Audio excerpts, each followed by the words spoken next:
Imagine you are standing in the middle of a grocery store, staring at a box of cereal. It is $3 more expensive than the generic brand, but the packaging is bright and it reminds you of being a kid. You know, logically, that the ingredients are almost identical, but your hand moves on its own. You grab the expensive box. Most people think this is just a small, silly choice, but this is actually a tiny window into why you are struggling to build real wealth. Your brain is not a calculator. It is a biological survival machine that is currently being hijacked by a world it was never meant to live in. For the next few minutes, I want you to forget everything you think you know about budgets and interest rates. We are going deep into your skull to find the exact hardware glitch that is keeping you broke. And once you see it, you will never look at a dollar bill the same way again. The reason you feel like you are constantly running in place is not because you do not work hard enough. It is because your brain is running an ancient operating system on modern hardware.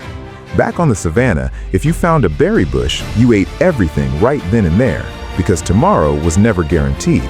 Today, that same instinct tells you to spend your entire paycheck the month it hits your account. We are living in a society designed to trigger your survival instincts, to sell you things you do not need. This creates a curiosity gap that most people never bridge. They wonder why they are smart in every other area of life, but fail when it comes to money. The answer is not in your wallet. It is in the way your brain processes reward and safety. If you do not understand the software, you can never change the output. Think about the story you tell yourself every day. You tell yourself that you deserve a little treat after a long week. You tell yourself that you will start saving next month when things finally settle down, but they never settle down. Instead, you fall victim to something called the mirroring technique. This is where you look at your neighbors, your coworkers, or even strangers on the internet, and you subconsciously copy their consumption just to feel like you are still part of the pack. This is a deep psychological crisis. In the ancient world, being less than the rest of the tribe meant you were the first to be left behind to the predators. Your brain actually interprets a lower bank balance or a less impressive car as a literal threat to your life. This is why the pain of not buying that new gadget feels so physical. You are not just buying a phone, you are buying a sense of safety that your brain is screaming for. But it is a false safety. It is a treadmill that leads nowhere but exhaustion. Every time you earn a little more, your brain immediately finds a way to use it. This is lifestyle creep. And it is the primary reason why people who make six figures can still be living paycheck to paycheck. You are trying to fill a bucket that has a massive hole in the bottom. No matter how much water you pour in, the bucket stays empty and you stay stressed. You might think the solution is just to learn more about the stock market or to find a better side hustle, but that is like trying to fix a broken car by repainting it. The engine is the problem. The engine is your psychological relationship with the concept of enough. Now here's the counterintuitive twist that most financial gurus will never tell you. Being rational with your money is actually the worst way to try and get rich. If we were truly rational, nobody would ever buy a coffee they could make at home, and nobody would ever finance a car. But we are not rational beings. We are feeling machines that occasionally think. The harder you try to use cold logic to manage your finances, the more your brain will eventually rebel. It's like trying to hold your breath for as long as possible. Eventually, your biology will take over and you will gasp for air. In the financial world, that gasp is a massive, impulsive shopping spree that wipes out months of progress. The secret to wealth is not to fight your brain, but to work with its inherent flaws. You have to stop trying to be a math genius and start becoming a psychological hacker. You have to learn how to trick your brain into getting a dopamine hit from the act of saving rather than the act of spending. It sounds backwards, but the path to financial freedom is actually built on a foundation of strategic self-deception. To understand how to hack this, we have to look at the data. Neurologists have used fMRI scans to see what happens when people think about their future selves. Here's the shocking part. When you think about yourself today, a specific part of your brain lights up. When you think about a stranger, that part stays dark.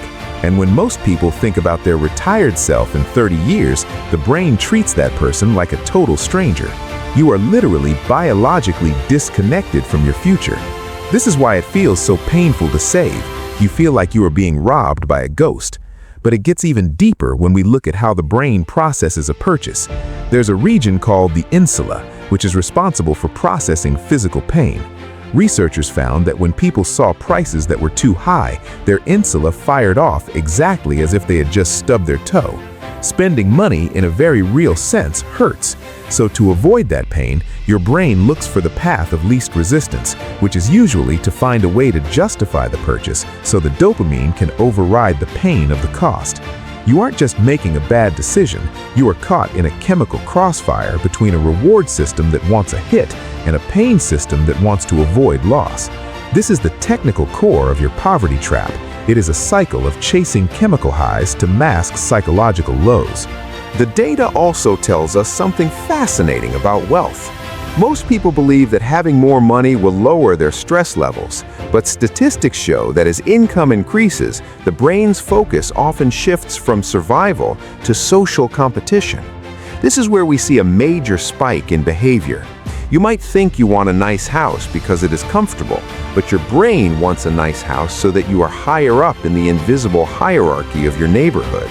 When you see someone else with more, your brain releases cortisol. You feel literal stress because in the primitive world, being at the bottom of the hierarchy meant you were less likely to survive.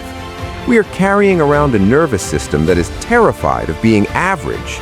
This constant low-level panic is what keeps you spending. You are buying status to calm a brain that thinks it is being hunted by a tiger every time you see a neighbor's new SUV. It sounds exhausting because it is. You are fighting a war against millions of years of evolution every time you pass a shopping mall. But what if you could change the rules of the game? What if you could take that same survival instinct and point it in a direction that actually builds a wall of security around your life? Changing this isn't about willpower. Willpower is a finite resource, and your survival instincts will always win in a fair fight. To change your financial trajectory, you have to fight dirty by using systems. The first step in your actionable roadmap is to create what psychologists call high friction. Our brains are designed to find the path of least resistance. If it only takes one click to buy something while you are lying in bed at midnight, you will buy it. You need to make spending money physically and mentally annoying. Delete your saved credit card information from your browser. Unsubscribe from every marketing email that sends you a discount code. If you have to get up, go find your wallet and manually type in 16 digits every time you want to buy something, your prefrontal cortex finally has a chance to wake up and ask if you actually need this. Second, you have to solve the stranger problem. Since your brain treats your future self like someone it doesn't know, you have to force a relationship. Use an aging filter on a photo of yourself and put it on your fridge, or save it as your phone background. Remind your brain that the person you are saving for isn't a concept, it is you. When you automate your savings so the money leaves your account the second your paycheck hits, you are removing the element of choice. You are essentially paying that older version of yourself before the impulsive version of you even gets a chance to look at the menu. Finally, you have to flip the dopamine switch. You have to start getting a chemical high from the act of accumulation rather than the act of consumption. Start a simple visual tracker. Every time you invest $50, mark it down. Watch that number grow. Your brain loves progress bars and clear signs of growth. If you can make the feeling of a growing bank balance more satisfying than the feeling of a new gadget, you have successfully hacked your internal reward system. You are no longer fighting your biology, you are directing it. Think back to that box of cereal in the grocery store. Now, when you stand in that aisle, you are not just a passenger in your own body. You see the bright colors for what they are, a hook designed to snag your prehistoric brain. You see the price tag not as a number, but as a potential hit of dopamine or a sting of pain that you now know how to control. The difference between the version of you that stays broke and the version of you that builds a legacy is not the size of your paycheck, it is the clarity of your vision. You have moved from being the person who reacts to their environment to the person who architects it. You are no longer that scared survivor on the savannah, frantically looking for the next berry bush. You are the builder of a fortress. Every dollar you choose not to spend on something that fades is a brick in a wall that protects you, your family, and your peace of mind. The glitch in your brain has not disappeared, but now you know where it is. You know how to bypass it. You have the keys to the machine. Wealth is not really about what you own, it's about how you think. And today, you started thinking differently. The treadmill has stopped. You can step off whenever you are ready. The future version of you is no longer a stranger. They are someone you are building a life for, starting right now. It is time to stop being hardwired for struggle and start being programmed for freedom. It is time to take back the controls.